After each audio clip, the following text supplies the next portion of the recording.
So Lisa, yeah. So Yeah. UnrulyLucy on Discord, but Lisa Mhm. in Yeah. conversation. Where did UnrulyLucy come from? I grew up Mormon, so Church of Jesus Christ of Latter-day Saints. Right. I'll use Mormon from now on because it's easier. Thank you.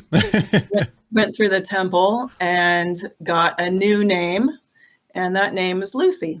Right. And when I left the church, I wanted to join ex-Mormon Reddit a couple of years later, but I didn't want to use my real name just in case. Sure. So it's Lucy is just a fake name I've used since I have left the church. So I've been hearing quite a few former Mormon, ex-Mormon, post-Mormon, choose your framing. I still don't understand the differences, but I've heard a bit about the sort of journey that a few people have taken out of the church, and I've learned a little bit about the sort of naming. You get a new name because why not? Baffling. So yes, that's interesting. That's part of your new identity, I guess, on Discord and in Reddit. That's cool. I'm really a shy person, and I don't like to be in the spotlight at all. So like I don't know. I didn't want my family to, if that ever, it's like, I don't know, but now I don't care. Like I'm over that. So it's hard to know how careful and how much to care about this stuff. I don't think anybody's got a handle on it yet. Like, people are using I use my real name, but I also have to be careful. My wife's a streamer, so she doesn't use her real name. But so just trying to make sure things are sort of vaguely kept apart and compartmentalized. But it's just case by case. Right. Yeah. But then you don't know if you're being like oversensitive or just not nearly careful enough. Like it's probably one of those two things. We'll find out over time. I think most people just don't care, but I think so. I think most people are pretty relaxed about it, and again, it's hard to know whether that's not the right attitude or not. There's certainly nowhere I could stand where I could say, hey, I know for sure that's a bad move. Hey, wait, we'll navigate it together. I guess we've not spoken before, and but we have chatted a little bit over Discord, and I think it was largely because of I think Anthony suggested I reached out to you specifically with regards to an upcoming review, which we're going to do hopefully tomorrow, which I'm really looking forward to, by the way, because that is going to be super fun. It's definitely a lively and interesting one to talk about. I listened to it yesterday. Oh, wow. Had you not heard it before? I had when it first came out. And I just re-listened to it, and I'm like, oh, geez, I forgot all about this crazy stuff. So it's going to be interesting. I'm looking forward to it. Yeah, I think it's going to be a good one, but without teasing that too much, because I have no idea when people are going to listen to this. So it may well be published after that event. But in any case, so your journey, what was your journey to street epistemology? It sounds like it was already an interesting one. Yeah, let's see. I think I've been thinking about this a lot because somebody else asked me that a couple of weeks ago, and I'm like, but I think where it first started is when I was in the church, I was what they call the young women's president. So I was over all the young women, the girls ages 12 to 18. And then we do stuff with the boys too. So a lot of combined, but I mostly worked with the girls.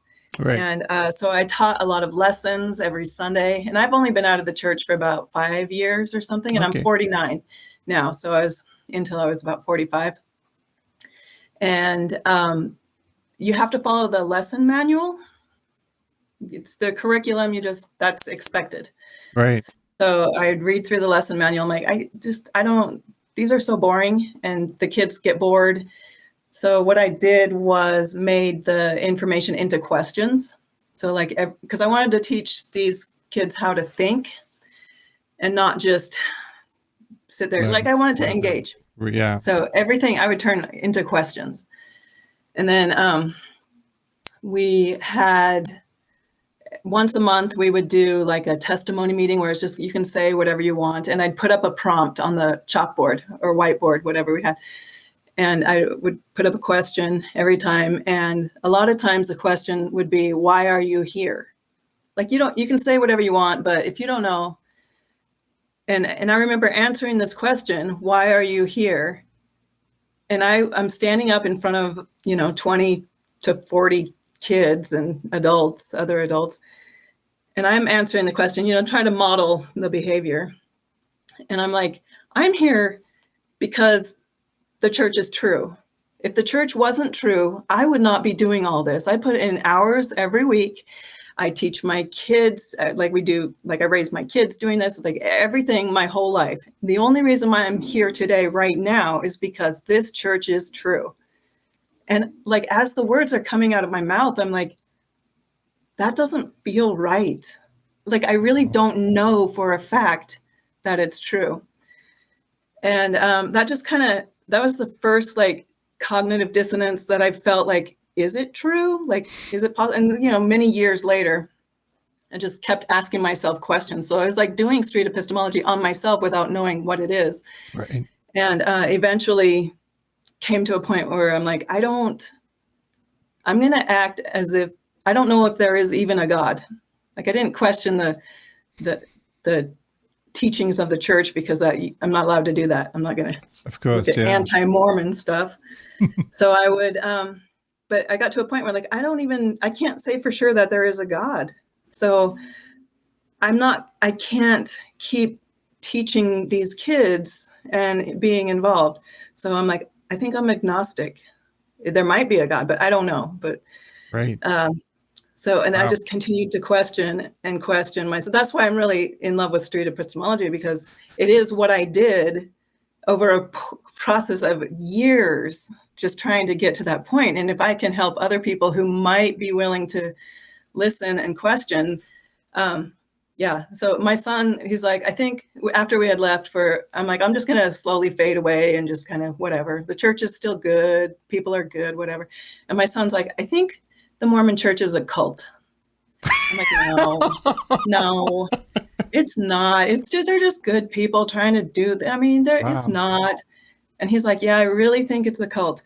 And I'm like, okay, let's dig into this. Let's see, what is a cult? And so I started listening to a lot of videos, watching a lot of YouTube with Stephen Hassan, and reading books and just learning about cults and what are cults. And I'm like, yep, it's a cult. It is. Yeah. And then that's just amazing. The YouTube algorithms brought me to street epistemology videos and some of Anthony's videos. And I'm like, it just instantly resonated with me. I'm like, this is, I need to learn how to do this. So I every time I hear these kinds of stories, it gives me goosebumps, and this one no less so. I mean, like one of the things I mentioned this before, but one of the things I think that's really underrated. People I think in street epistemology spend lots of time, I think, trying to find like the right question and sort of pitch it. Sometimes tuning the question and making trying to work out how to engage with your interlocutor. It's amazing how simple the question can be.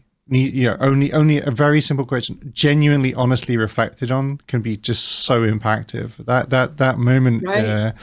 Why am I here? That's just a fantastic story. At that point, had you been in the church your whole life? Did you grow up in the church, or were you had? So that's incredible. That's incredible. Yeah. And if you don't mind me asking, how old were you when that question occurred to you? What was the distance between that question and then I guess your departure? I guess.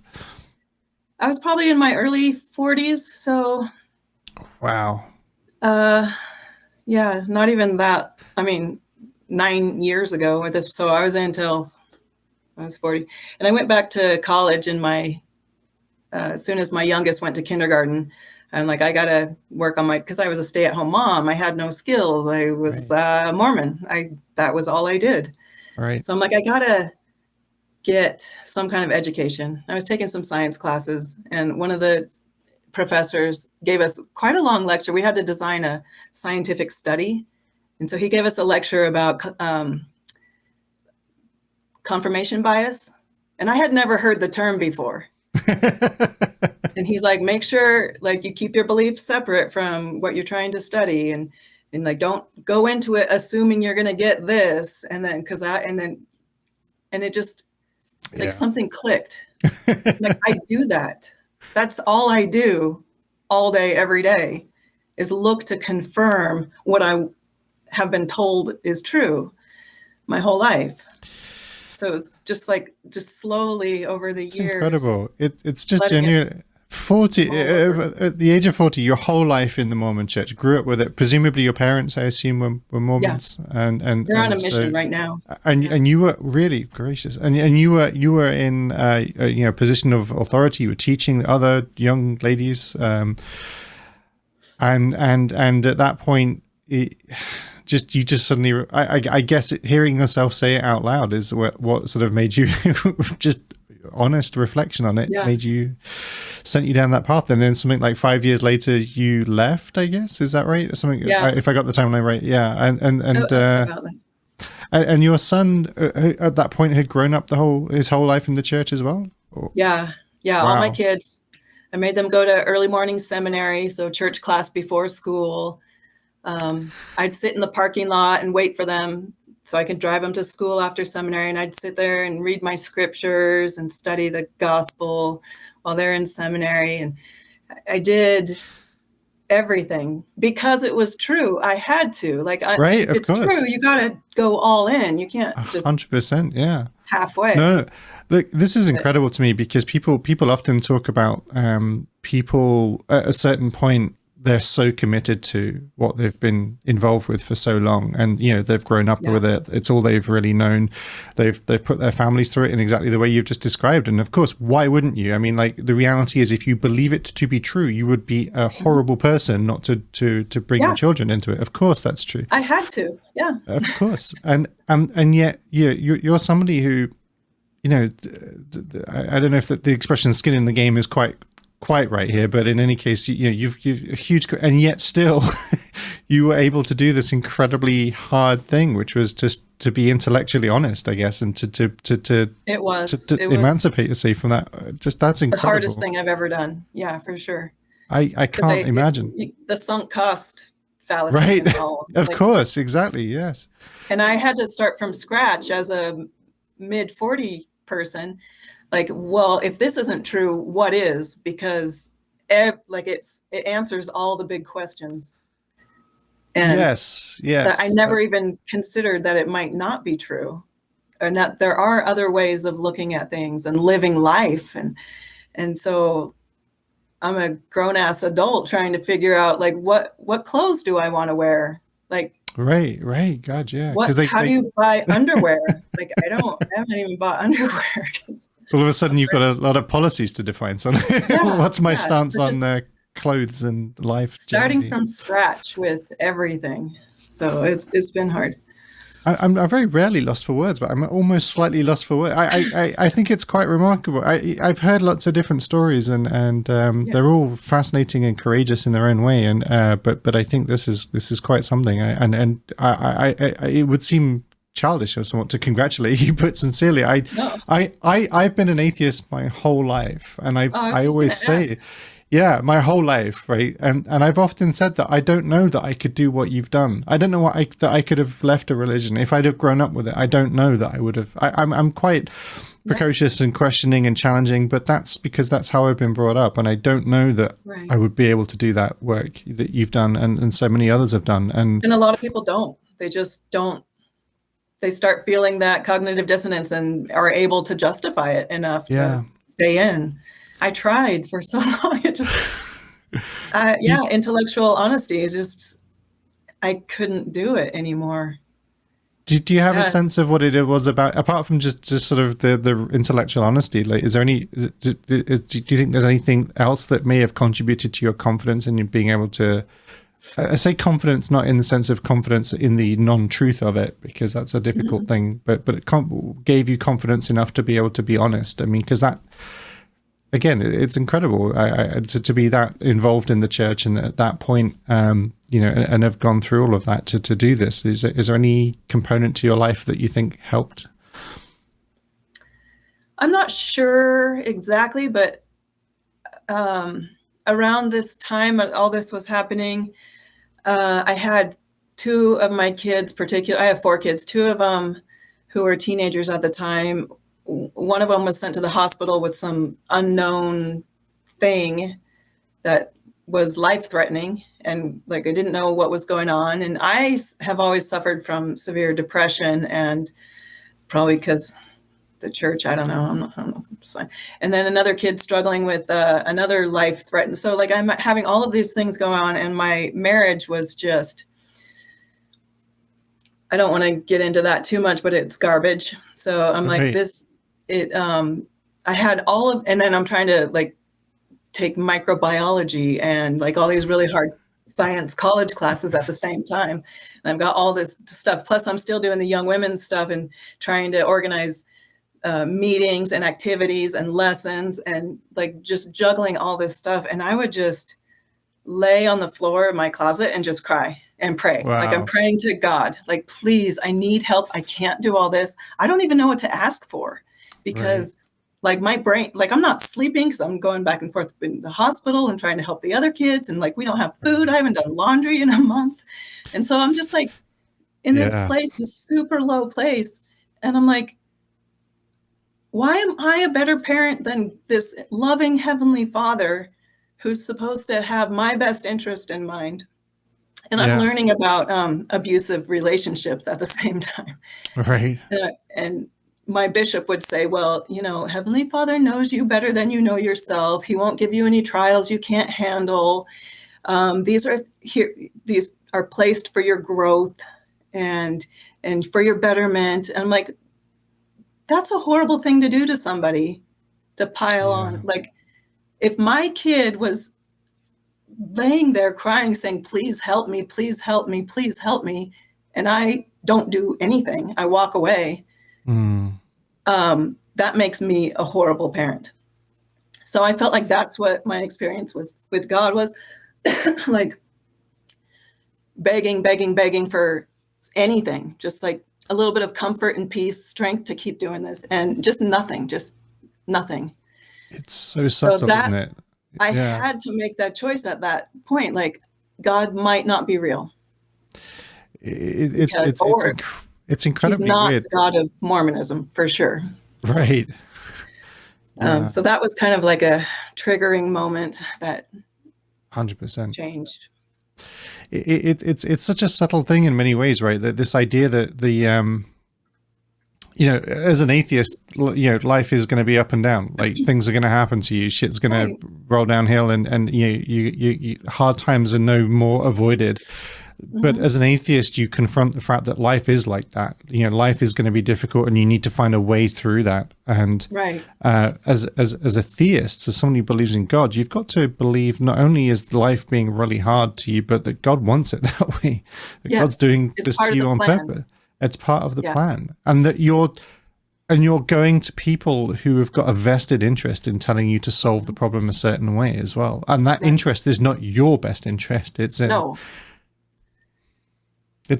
don't know. The word evil seems a bit, but it's harmful. It does damage to people. It's toxic. It's incredibly so. Yeah. My bishop would say stuff like, well, you don't always get answers in this life. Sometimes you have to wait till the next life before you understand like why. I'm like, that's not helpful. That does nothing for me. So at that moment, and that triggering moment, I'm like, okay, if God's not real, I am the one who has to step up and get this shit going. Like, can I swear? Go for it. If there's ever a time for it, now would be a good time. So go for it. Yeah. So it was like, at that moment, I'm like, okay, I need to get a divorce, and I need to figure out how to handle this myself. Like, what literally can I do right now? So I dropped a couple of my classes for that semester, and I was able to like get started on the divorce process and just like figuring out how am I going to live, how am I going to pay for stuff, how am I going to take care of stuff that needs to be done, like all the practical stuff that I was waiting for God to help me with. That just never happened. So I really am lost for words. It's incredible. I mean, talk at people have all these kinds of excuses, like not excuses, probably an unkind way of people justify retaining their faith for all kinds of different reasons, and I think that like it's real. That I mean, just what you've described there is just absolutely ridiculous, and the fact that it was rubbing salt into all wounds, just Atheism has no answers. In many ways, atheism is just full of questions, but at least it's not full of lies, right? I mean, at least it's not full of people with agendas. I mean, there are people with agendas, but you could address that as a people problem. Yes, yeah. Right. Yeah, but what about, and people would say, you can't leave the church because, how do you know where you go after you die? What about seeing your family? What about your covenants that you made? You promised, like even getting divorced I had people give me a hard time about that. Like you promised you're married for time and all eternity. And in the next life, he'll be better. So like, don't worry about that so much now, just endure to the end. Like that was like something people would say to me all the time, endure to the end. I'm like, I'm fucking tired of enduring. Like I'm going to kill myself because I want the end to come sooner rather than later because I can't. I take the religion away. What kind of monster would you have to be to say this shit? I mean, to be frank, the only reason you could even imagine these people are saying this and still thinking themselves good people is religion. And it's weird as well. Religion gives itself the right to proselytize and to dictate and to orchestrate in all of the worst places. I mean, just a very simple example. I went to a Catholic wedding, which, by the way, lasted about 6.5 days, as far as I could tell. I was sat on that church pulpit. But during the certainly not terse service that I sat through, the priest was, or bishop or whatever it was, he was just going on and on and on at length about how there weren't enough people in his church on a Sunday and how we're all turning out for this wedding, but this is just basically disrespectful to the church and that we need to think about our life. This is goddamn wedding. Do you know what I mean? Like, can you imagine? It would almost be more co-opted it, turned it into. Yeah, I would have more comfort in the idea that Coca-Cola salesman got up and started telling us how to drink, why we should drink more Coca-Cola or something. Like why not? If you're going to be advertising, this was just absurd and obscene, frankly. All of these places that should be personal, should be about us and about human beings and the things that we have. Trip you guys into like. Oh hell yeah! Like it was obscene. It was obscene, and all of the difficult challenges we have as human beings are not made easier by religion. For a lot of people, it's incredible, genuinely incredible. So your journey through science is not likely to, I think, give you answers. I mean, that's kind of one of the things I think it's important for people to realize, that atheism is not an opposite of religion. Religion is this entire worldview. It's an entire system of life. Everything is connected. You're told in some cases what to wear and who to be with and apparently what your name is in some cases. But you're not allowed to tell anybody your name. It has to be it's sacred, not secret. Well, make sure you don't use it as your internet handle. That's and the husband can know the wife's name, but the wife can't know the husband. Oh yes, of course. Oh gosh, yes. I was speaking to a lady called Sunshine.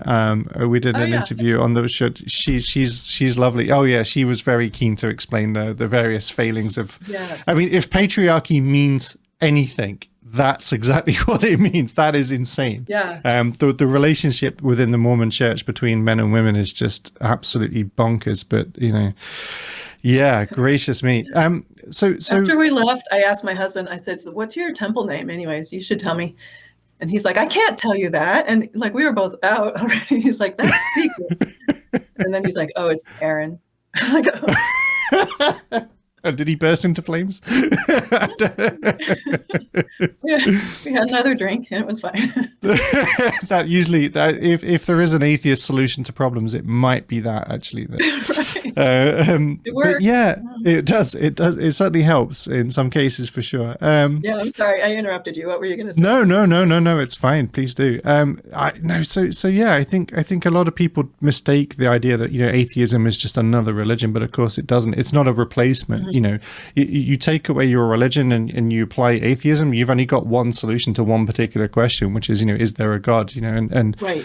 Whether it's atheism or deism or agnosticism or whatever you plug in there, right? It's not plugging in any of the other things. It's not going to tell you about how to live your life and what it means to be a good person. you've Christopher Hitchens used to say you've got all your work ahead of you somewhat, in figuring out how to be you, and I think it's something that's very difficult. Have you found any useful tools to help you navigate the great big hole that atheism will no doubt leave, I guess, in terms of replacing Mormonism? Yeah. Still working on that. Yeah, just using logic and objectivity and learning how to think things through has been huge. And I was really involved. I live in Salt Lake City now, but I was really involved in Sacramento area with an ex-Mormon group. And I would see these people coming out of Mormonism. They're trying to go through all these questions and figure out what do I do next?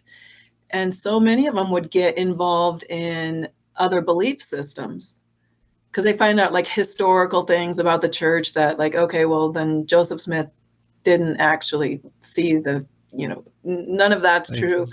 But then they jump into Buddhism or energy healing or just different types of belief systems that claim, or just different things. And I'm like, why do you dive into another thing that also probably isn't true?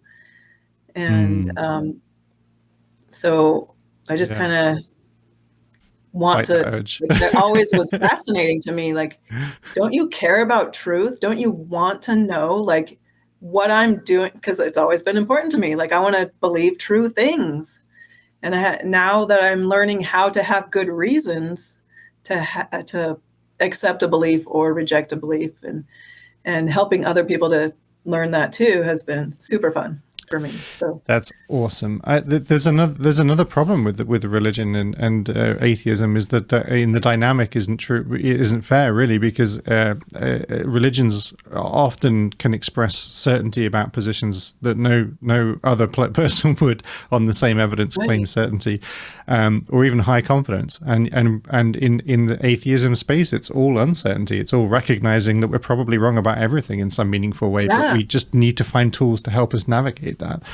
And just saying I don't know was huge. Amazing. It's an amazingly powerful answer. Exactly. I don't know, and it's fine. It's and amazing. Yet life goes on. I'm going to go to work tomorrow. I'm going to go to the grocery store, and I'm going to eat cake and ice cream for birthdays, and it's fine. We say the argument about free will versus determinism is one that's a perennial thing, and I'm a determinist because I can't see any reason where we would get free will from. I don't really know what it means, but people get very emotionally connected to that and sort of annoyed by that. And I said, well, look, it doesn't matter. I'm still going to wake up tomorrow and make coffee and watch TV and play video games and chat to my wife and stuff. I mean, none of it's going to matter. I don't wake up in the morning completely paralyzed by my existential... Right, because I don't know. Exactly. And I don't know how the universe started. I don't know if it's an infinite thing. As I said to my friend the other day, it was like there are three possibilities, right? The universe is infinite, finite, or something else. Right. And I don't understand either of those three things, and I know it's one of them, right? None of those three things make any. I mean, I don't know. I have no idea. Probably, but I know I'm not going to find out, so it doesn't matter in that sense. Like, clearly nobody else throughout the history of the human race has ever had a bloody answer about this, and we may be getting a little bit closer, but maybe not. Who knows? Right. I'm still going to enjoy my coffee in the morning, and that's just how it is, right? You can't and. I think religion often leads I can see how it could leave a feeling that you might need certainty. It breeds in a sort of impulse to need certainty, and therefore I can sort of understand how some people might feel. I talk to the missionaries a lot. There's a lot of missionaries around, so I always stop and talk to them. And they're like, okay, you're an atheist. Well, where did we come from? Like, who created us then? And I'm like, I don't know. Yeah. And they're like, well, we know. We'll tell you the answers. Like, you don't know. You can't know. You're claiming to know. Yeah. Honest uncertainty is always going to look weak in comparison to dishonest confidence, I think. And it's a false perspective. And I think learning to recognize genuine humility, I guess, just ability to say I don't know and be comfortable with that. I think it's courageous. Like, I do. That's what I like about the SE survey. the Right. statements on the survey is, is it okay to accept any answer over, I don't Not know? knowing, yeah. Yeah. I don't know is a remarkable answer because it's almost entirely always applicable to anything. Yeah, Like, it really there's very few questions where that's not a viable and completely valid and decent answer. Yeah, I would. And it doesn't matter and it doesn't matter. That's the thing. They're claiming so much authority, I think, on the back of claims about which they can be no more certain than I am. And I don't know that their God isn't real. Like, maybe it is. Like, I have no idea, but I know for sure I don't have good enough reasons to believe it. I just know, like, nobody's ever given me a good enough reason to believe in it. And that doesn't mean I know that they're right. Your feelings. You feel like it's true? Isn't that a good enough reason? And occasionally I can listen to music or get a little tingly feeling when I see a beautiful painting or watch a beautiful scene in a movie, and so that's God moving in me, right? That is the Holy Ghost telling you that that the Mormonism is true. So every time you feel that feeling, it's because Joseph Smith had a vision, and you need to get baptized right now. That's right. I need to go do that. That's on my list of things to do. I have a feeling we could talk for quite some time, and I'm conscious of time. Are you okay to chat for a little longer? Fantastic. Yeah. I just give me a shout. If not, I'm sure we can always chat another time. But having sort of done this hard work, how have you? So I think I asked you earlier, like, if you had any tools, have you found any communities that have been useful? Have you found support, within different communities yet? Or it's hard because atheism isn't a community per se; it's just a particularly singular position, and so I find it. I know there are groups out there that are trying to help address that somewhat, but I don't know if it's as easy as I'd like it to be. The best thing that I found is the ex-Mormon community. They're pretty strong, pretty active, because I think we're all used to like being engaged in a group like that. So a lot of us will seek out other people in that situation. So that's been really helpful for me. And now that I'm in Salt Lake City, there doesn't really seem to be an active community here. So I started one. So oh wow, okay. So you started in Salt Lake City, because that's the sort of home of Mormonism, isn't it? Salt Lake City. Yeah. And there isn't currently one there. There's a few that I found, but I don't see. Either I'm not in the right ones, or I just don't know about them. But they don't seem to be very active, and I don't have a lot of I also started a SE meetup group and group, so that's like been my focus lately is working on that, and I'm trying to put together a new to street epistemology packet for people who come to the meetings, and we've been doing that twice a month and sometimes more, but just to help spread the word and get people excited about it and to learn like what it is and how to use it, because it's been a super valuable, important tool for me. And just talking to family members who are like somewhere between in and out of the church or just questioning anything, I just think that's really valuable, and being able to connect with people who also value truth has been really important. That's awesome. Yes, that can be encouraging, because mostly, look, we can disagree about a lot of things, but if we're genuine and honest about our intention to discover truth, I think we'll figure it out. Like, it doesn't guarantee that we'll get on it or come to the same conclusions, but if you're intellectually honest and you're a good wish to be a positive conversation partner, it's really worth talking to people like that, no matter how much you disagree. It's probably even more worth talking to people. I've had the best arguments with people who I know are really honest, and I know really believe what they believe, but absolutely don't agree with me. And those are always the really interesting conversations. And if you can keep them polite and civil and collegial, those are going to be the places where you learn a lot about yourself and about other people. And I think it's just amazing. The SE server has been a great place to do that. The Discord server, full credit to it for being the ground on which many interesting conversations have been had. So I haven't got into that too much. I should probably You know, it's you know, the communities has its ups and downs for sure, but like, yeah, I've definitely met some fantastic people for especially the last couple of years during COVID, where sort of going out and meeting people physically is not so easy, but also just the international nature of the community is amazing. You know, there are people from Australia, Germany, Switzerland, Holland, Sweden, America, obviously. You know, it's just amazing to talk to people who all have shared the same sort of. We share nothing actually in many fundamental ways. I mean, the only thing that we would share would be largely just our interest in honest, you know, integrity and critical thinking. And I think that leads you to people who are open to talking about their claims in the SE community. Yeah, I think it's a. So I would say they're not just defensive, they're open. No.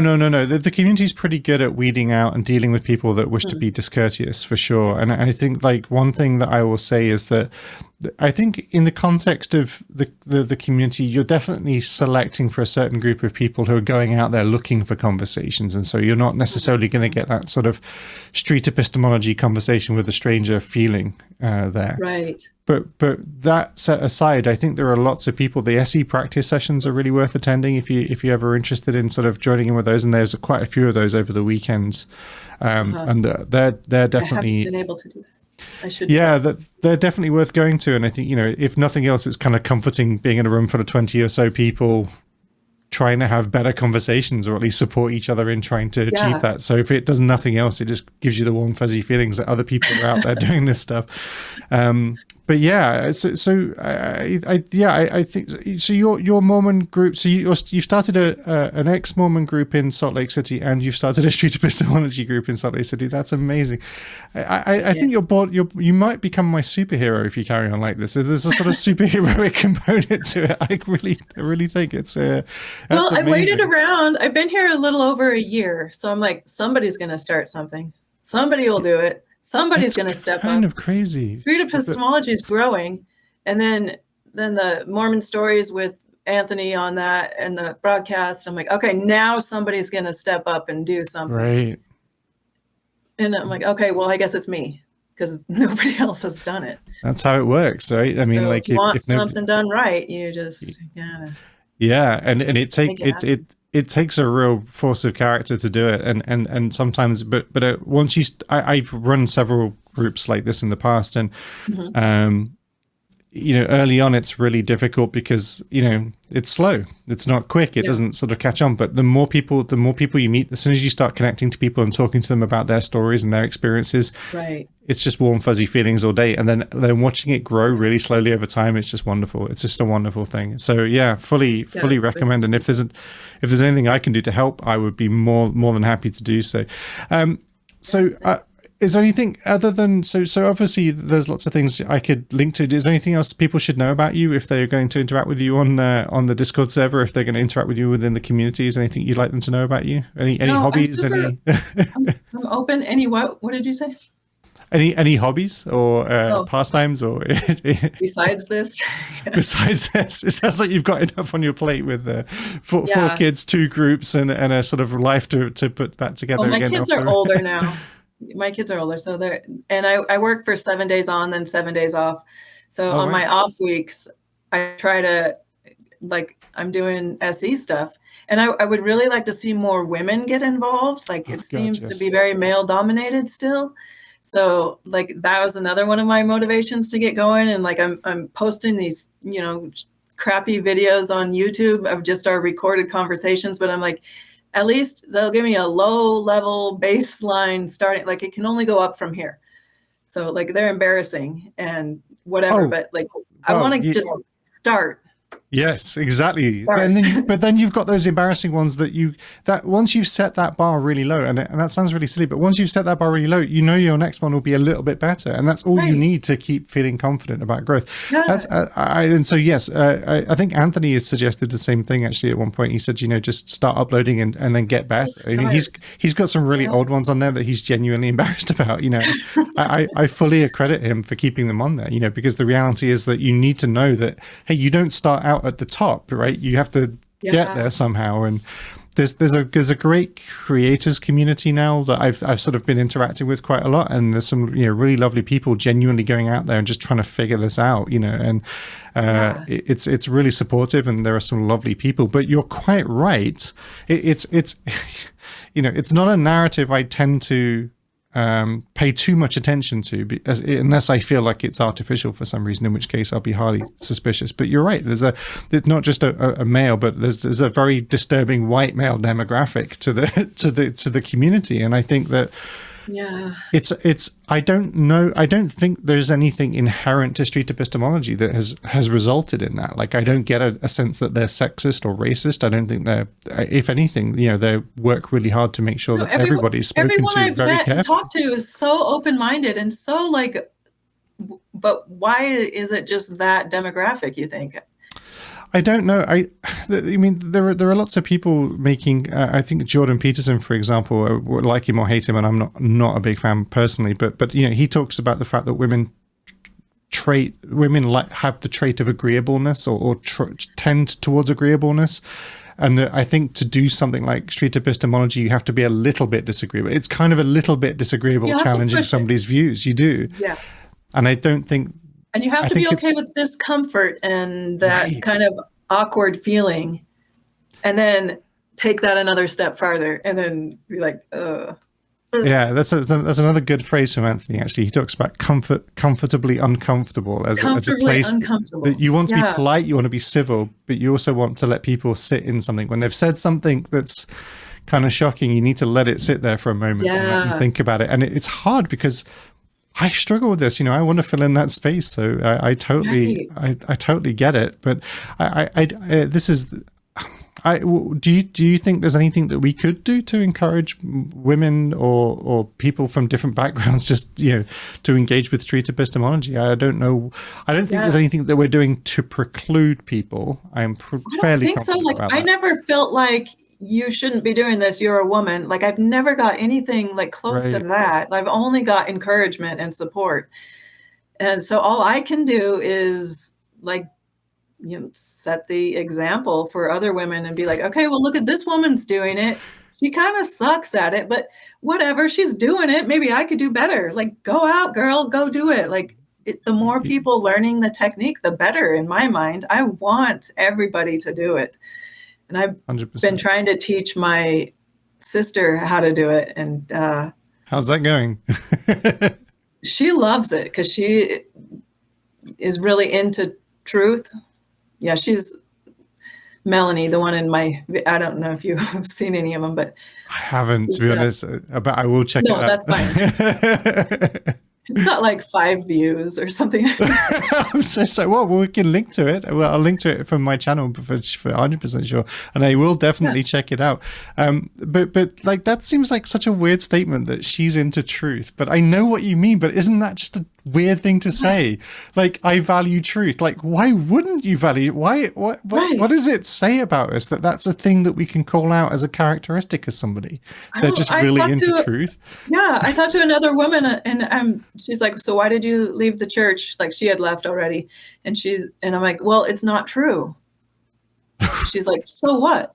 Like, why does that even matter? Oh, okay. Wow. And I was like, do you not care if stuff is true? And she's like, no, if it makes you feel good and is comfortable and whatever. And she left that just the church? blew my mind. It's like, still blows my mind. Like, yeah. Okay. I can't square that. I just can't. And it may well be just something about me that can't handle that. But I couldn't. So why exists. Did she say why she'd left the church? She got into energy healing and crystals and chakras. And she's like, I find more comfort and peace in this than I do in the church. It might be uncharitable to say that might make sense why she doesn't believe that truth is an important characteristic. Yeah. But this is the problem. It's like, once you allow for this sort of disinterest in truth, right, all of these things become, and there are fairly innocuous forms of this, but ultimately there are also very poisonous and dangerous forms of this. And it seems alarming to me that somebody could be comfortable saying, I'm just not interested in the truth of something. That's just, I don't know. I don't know where you go with that. Doesn't that like set you up to get sucked into whatever feels the best? Yep. Yeah. Yeah. And, you know, one of the things that the characteristics of, I was saying to Sunshine, in my last interview, you know, that honestly, why is it that every time I speak to a former Mormon, they're just always such ridiculously lovely people? Now she quite, I think quite unfairly, but also I understand why she's saying it, suggested that that's part of being a Mormon, is it's the technique that they want to use to encourage people to engage. So you're sort of taught to be a certain personality type, and it's not necessarily a lie, but it's also not entirely true, and that you're just trying to encourage people to engage with you. And it's like, well, yeah, so very easy to see how being part of the Mormon church could feel good in the first few moments, but the next thing you know, you're being told what to wear, who to marry, and what to call yourself. And that seems, did she talk about the plan of happiness? She talked about That's a lot literally of what it's called. Yeah. Yeah. She talked about plan a lot of salvation / happiness. Yes. She talked about a lot of the sort of techniques and mechanisms, and it's horrific. We have an obligation to share this light and knowledge that we have. Of course. And the best way you can do it is to love bomb people. And there's always this, like, you can't make friends with somebody without in the back of your mind. Like I did this in California, especially, like, this low percentage of Mormons. So anyone I interacted with at school, my kids, you know, soccer teams, whatever, it was always, they would make such a good Mormon. They're such a nice person. And it's always like, how can I get them to join the church? Like, it was always an issue. It's always part of it. And like, I'm just going to be super nice. I'm going to show them how much happiness that I have in my life because of this belief. I didn't. How long did that take you to put down? Because I mean, you must be, that must be an impulse still. You know, that it's there. Do you find it still there? I spoke. There's a gentleman called Jacob who was just a really charming chap, who was talking about this, and he was saying, you know, like a lot of it sort of trained into you. He said he has these sort of mechanisms for engaging with people that just seem very relaxed, and he's a very nice person to talk to. He says, yeah, it's just, you know, how we've learned to be and do it. And it's like, wow. And yet he's still carrying this with him. It's still very much part of his personality now. I still have that. I'm sure of it. It's just kind of natural. But plus I really like people too. So like, that's genuine. I love hearing their stories and asking questions, and like the questions I ask are always genuine.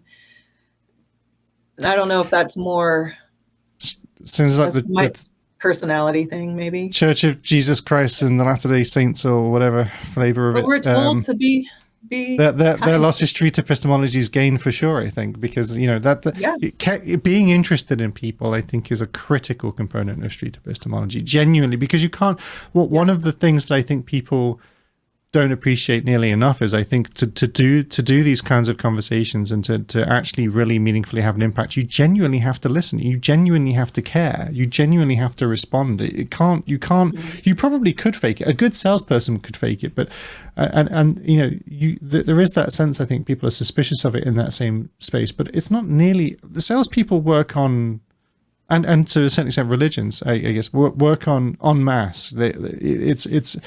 It's at scale, and I think that street epistemology is not trying to work at scale. It's the scale of street epistemology is the one conversation that you're having, and to be effective there, you can't use those superficial techniques, because it might work for one person, but it certainly isn't going to work for the next 3 or 4. You really want to have a real human connection with the person that you're talking to and genuinely understand them. So yeah, this is you're certainly a gift of street epistemology. Haven't we all like walked into a store and the salesperson comes up? How's your day going? How would you guys just have lunch? Did you? Oh, nice car you drove up in, or you know? And it just feels so fake. Like you. It's not like, I don't want to talk to you.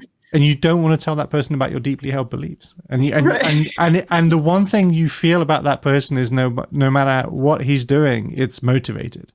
And that's the one thing you can't have in a street epistemology conversation. The moment they and it's hard, because it's, for a lot of people, it's atheism propaganda for some people, but I don't think it is. Yes. I think reverse proselytizing is what I've been Yes, this comes up a lot.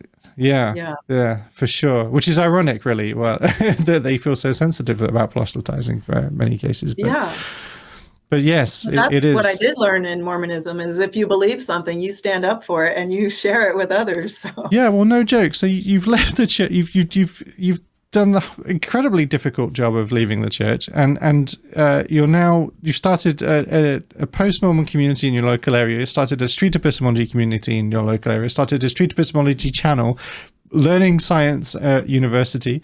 I don't know what else you could do. Like, I mean, talk about all in. I mean, it's got. But that's it, right? What else do you do? Stuff halfway. No, I see not. If I'm going to do it, I'm going to do it right, or at least do it, and then figure it out as I go along. But that is it for all of us. I think we're just as Tim Minchin says, we're all just monkeys in shoes. We're trying to figure it out. Like, that's what we're trying to do.